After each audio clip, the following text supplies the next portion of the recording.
1,000 ships. Still waiting. The mines are still on the seabed, the strait is still closed, and the clock is running out. In part 1, we watched the world's most important waterway shut down almost overnight, and Iran turned that shutdown into a permanent legal claim over 1/5 of the world's oil supply. Now comes the part where someone has to stop it. There's a deadline, there's a deal on the table, and there are two very different worlds waiting on the other side of April 6th. Let's get into it. In the weeks after the war began, President Trump set a series of deadlines for Iran to reopen the strait, backed by the threat of strikes on Iran's energy infrastructure, specifically its power plants, the electrical grid on which 90 million Iranian civilians depend. The first deadline passed, it was extended. The second deadline passed, it was extended again. The current deadline is April 6, 2026 at 8 in the evening Eastern Time. Trump announced it on social media, saying, and this is a direct quote from his post, that he was pausing the period of energy plant destruction at Iran's request for 10 days because Iran had given him ships. 8 oil tankers, possibly Pakistani-flagged, allowed through the strait as a gesture of good faith. He said Iran's negotiators had sent a signal through their actions that they were, again his words, real and solid. He said the talks were going very well. Iran's foreign minister said the message exchanges happening through intermediaries did not constitute negotiations. Iran's parliament speaker said his country would not be forced into submission. An Iranian official called the U.S. demands largely excessive, unrealistic, and unreasonable. These two descriptions of the same situation cannot both be accurate. And in the space between them, every financial market, every energy trader, every central banker, every supply chain manager on Earth is trying to make decisions. The country that sits at the center of whatever diplomacy is actually happening is Pakistan. Pakistan is in a genuinely unusual position here. It has a working relationship with the Trump administration. It has deep historical and cultural ties to Iran. It is not a party to the conflict, and it has become, confirmed by officials in Islamabad, by the U.S. Special Envoy Steve Witkoff in public comments, and by Iran's own foreign minister, who acknowledged the exchange of messages. The channel through which both sides are communicating. The United States delivered a 15-point peace framework to Iran through Pakistani intermediaries. The framework, in its broad outlines, contains the same essential demands that were on the table in Oman before the war started: nuclear dismantlement, limits on Iran's missile program, the reopening of the strait, in exchange for sanctions relief. Iran responded with a 5-point counter-proposal, transmitted back through Pakistan, published via Iranian state media, containing specific and innumerable conditions: an end to the military campaign, concrete guarantees against future strikes, payment of war reparations, and recognition of Iranian sovereignty over the Strait of Hormuz. Now here is what matters about that counter-proposal and why it is actually significant, even though it sounds like a maximalist opening position. Iran published it, publicly, on state television, with specific terms. Parties that have no interest in a deal do not issue counter-proposals. They issue rejections. A counter-proposal, even one that contains demands the other side will never fully accept, is a signal. It says, we have people who are thinking about what an agreement would look like. We have terms. We are, somewhere in the machinery of our government, considering the possibility of a deal.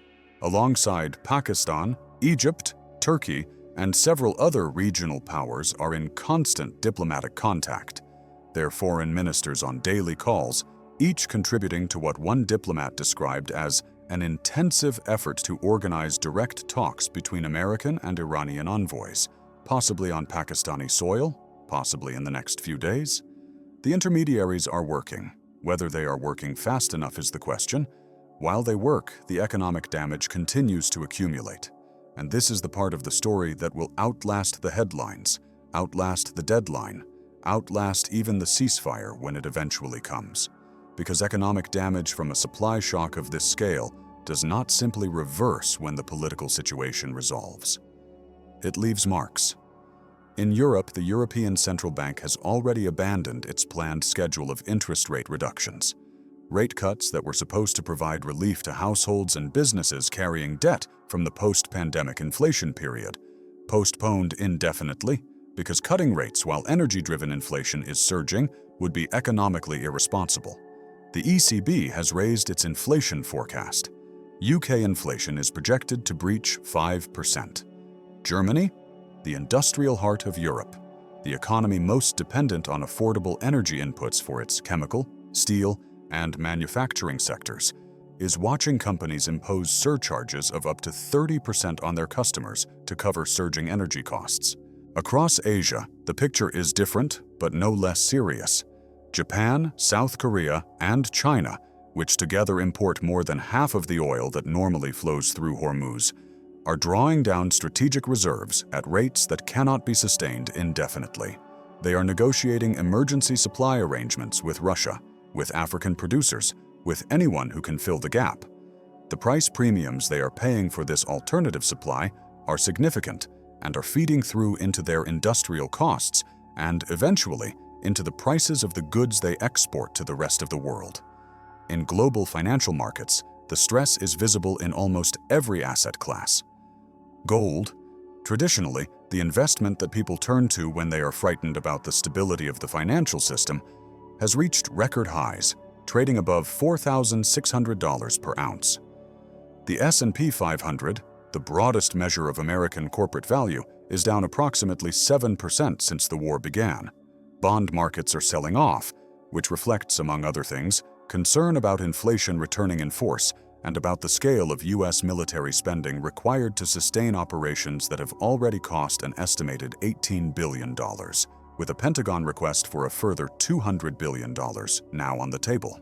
The dollar, which normally strengthens in times of global crisis because investors flee to safety, is behaving erratically, because the safe haven assumption about the dollar has always rested partly on the assumption of American strategic predictability. A war launched one day after a diplomatic breakthrough was announced, without consultation with allies, without warning to the international community, is not what strategic predictability looks like. And underneath all of these numbers is the human reality, the 20,000 sailors waiting on stalled ships, the families in Iran, across 26 of Iran's 31 provinces, which have all seen strikes, who have lost homes, who have lost relatives, who have lost the infrastructure of ordinary life.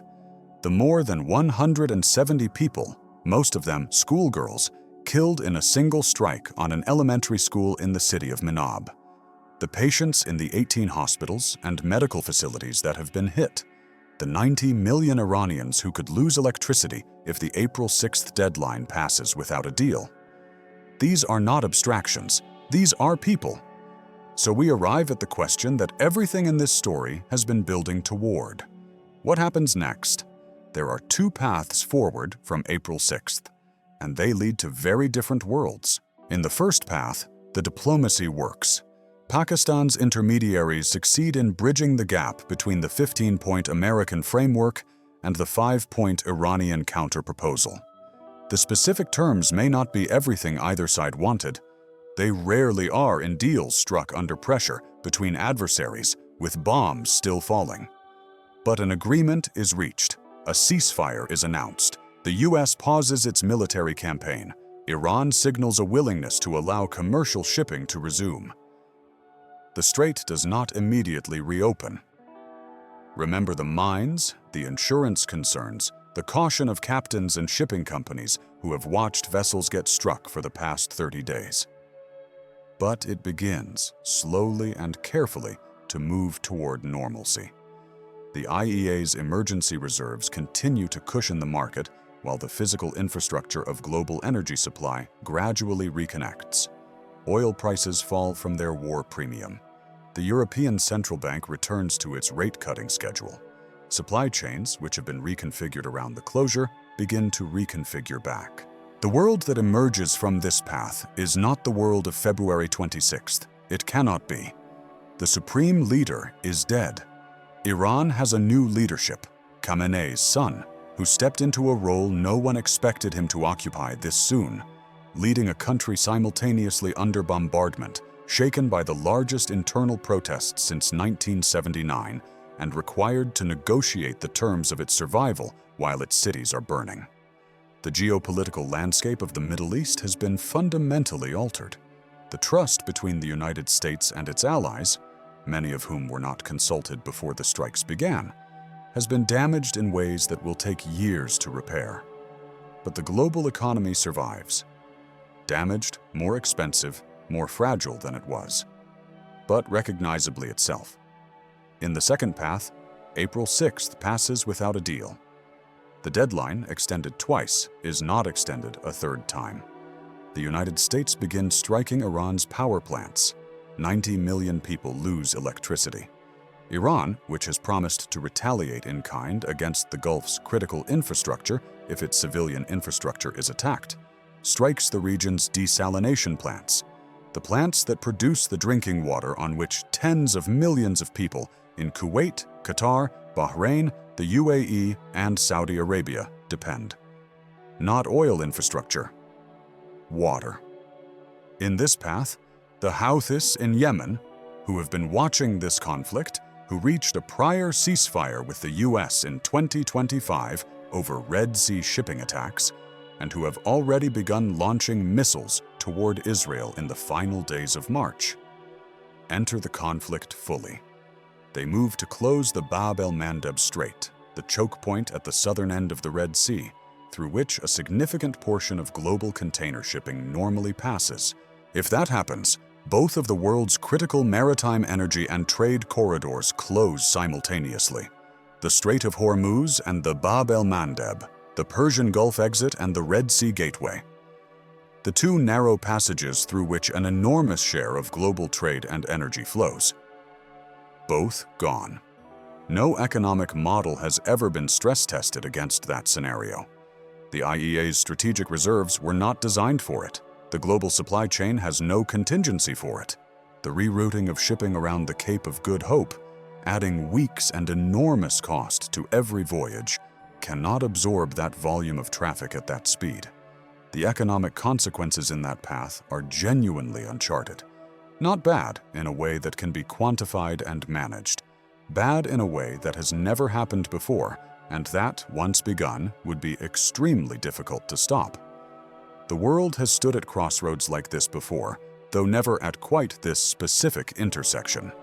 In 1956, the Suez Canal crisis threatened to shut down the other great maritime choke point of the modern era. And it did, briefly, before international pressure forced a resolution. The crisis reshaped the geopolitical order, ended British imperial ambitions in the region, and accelerated the shift of global power toward the United States and the Soviet Union. In 1973, the Arab oil embargo, a deliberate decision by oil-producing states to weaponize their energy exports as political leverage, triggered the first great oil shock of the modern era. Petrolqueues snaked around city blocks in the United States and Europe. Industrial production fell. Inflation surged. Western governments were forced to reckon, for the first time in a serious way, with how deeply their economies had been built on the assumption of cheap, abundant oil. In the 1980s, during the Iran-Iraq War, missiles flew over the same stretch of water that is, right now, at the center of this crisis. The tanker war, as it became known, saw hundreds of vessels attacked in the Persian Gulf. The United States eventually intervened to escort tankers through. The strait stayed open, but the fragility was exposed. Each of these crises reshaped the world. Each of them seemed, at the time, potentially catastrophic. Each of them was eventually resolved, not because the underlying tensions disappeared, but because the cost of continued conflict became higher than the cost of a negotiated settlement. That logic has not changed. What has changed is the scale, the interconnectedness, and the speed at which consequences now flow around the world. A crisis that in 1973 took months to fully register in the price of bread in a European city now takes weeks, sometimes days. The world is more tightly wound, the margins are smaller, the consequences of a miscalculation are larger. And so we return to where we started. The ships that are waiting, the sailors who are waiting, The families who are waiting, the deadline that is approaching. The intermediaries are working, the phone calls are continuing, the counter-proposals are on the table. Somewhere in the diplomatic back channels between Washington and Tehran, running through Islamabad, through Cairo, through Ankara. People are working to find the words that both sides can accept, the words that let each government tell its own people that it got something worth having, the words that let the world's most important waterway reopen. Whether they will find those words before Monday evening is something that no one, as of this recording, knows for certain. What is certain is this: the Strait of Hormuz is 33 kilometers wide.